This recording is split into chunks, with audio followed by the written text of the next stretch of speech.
Om Swastiastu. Perkenalkan, nama saya Gede Ray Sudanarto dengan NIM 2315101021. Saya dari Prodi Ilmu Komputer kelas A. Di sini saya akan mempresentasikan tentang Web3.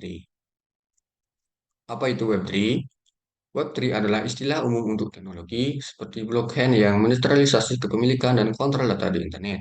Sebagian besar aplikasi internet dikendalikan oleh entitas terpusat yang menentukan mereka menyimpan dan menggunakan data pengguna akhir. Alih-alih struktur manajemen terpusat, teknologi Web3 juga disebut Web 3.0, web terdesentralisasi atau web sematik, memungkinkan proyek berbasis komunitas. Dalam proyek-proyek ini, pengguna akhir mengontrol data, menentukan harga, berkontribusi langsung pada pengembangan teknis, dan memiliki suara yang lebih signifikan dalam arah proyek. Apa ide utama dari Web 3.0? Web 3.0 memiliki 4 fitur utama. Yang pertama, sematik yang kuat. Salah satu poin kunci adalah meningkatkan sematik atau pemahaman komputer terhadap informasi yang ada di web. Dalam Web 3.0, informasi tidak hanya dilihat sebagai teks atau gambar, tapi komputer akan dapat memahami konteks, hubungan, dan makna informasi tersebut. Di dalam komputer akan mampu memahami makna sebenarnya dari informasi, bukan hanya mengandalkan kata kunci atau pola yang digunakan dalam pencarian atau analisis data. Ini akan memungkinkan mesin untuk memahami hubungan antar konsep, entitas, dan informasi. Yang kedua ada interoperabilitas.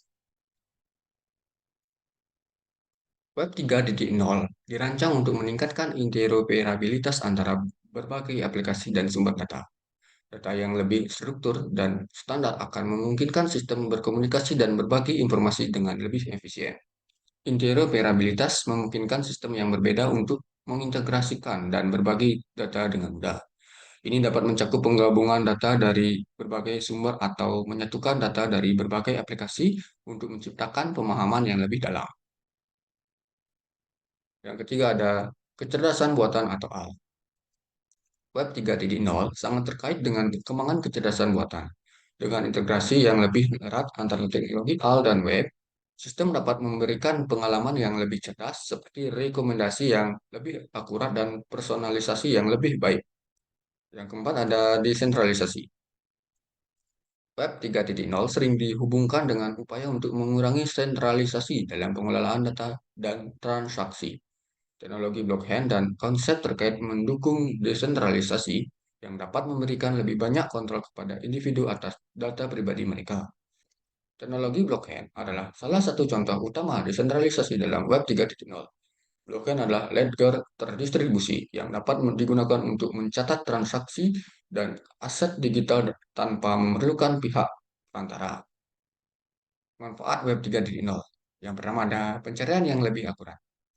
Dengan semantik yang lebih kuat, pencarian di Web 3.0 dapat memberikan hasil yang lebih akurat dan relevan kepada pengguna.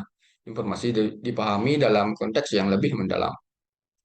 Yang kedua ada pengalaman pengguna yang lebih personal. Web 3.0 memungkinkan aplikasi untuk menyediakan pengalaman yang lebih personal dengan memahami preferensi dan kebutuhan pengguna.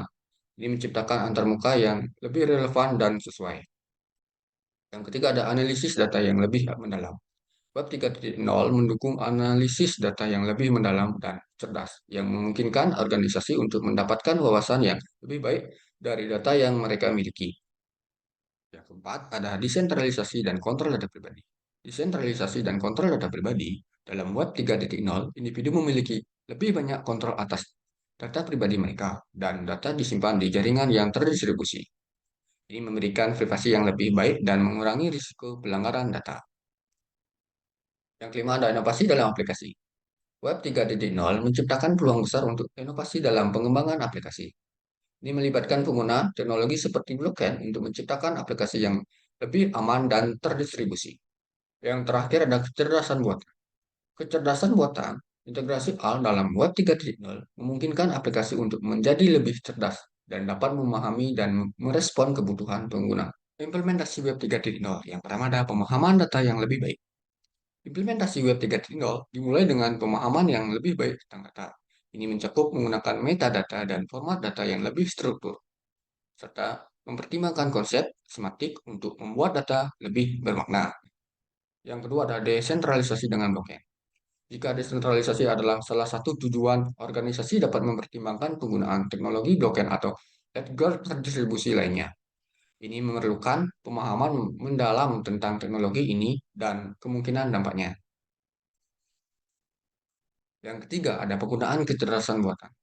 Penggunaan kecerdasan buatan dapat dimasukkan dalam pengembangan aplikasi dan sistem. Ini termasuk pelatihan model AL dan penggunaan algoritma, pembelajaran mesin atau penghasilan wawasan dari data. Yang keempat ada privasi dan keamanan. Mengintegrasikan kontrol privasi yang lebih besar bagi pengguna dan keamanan data yang lebih baik adalah aspek yang penting. Perlu mematuhi peraturan privasi data yang berlaku dan mengimplementasikan praktek-praktek terbaik dalam pengelola dan melindungi data. Sekian presentasi yang saya bisa sampaikan. Mohon maaf jika ada salah kata dan salah penulisan dalam PPT. Saya tutup dengan Prama Santi. Om Santi Santi Santi Om.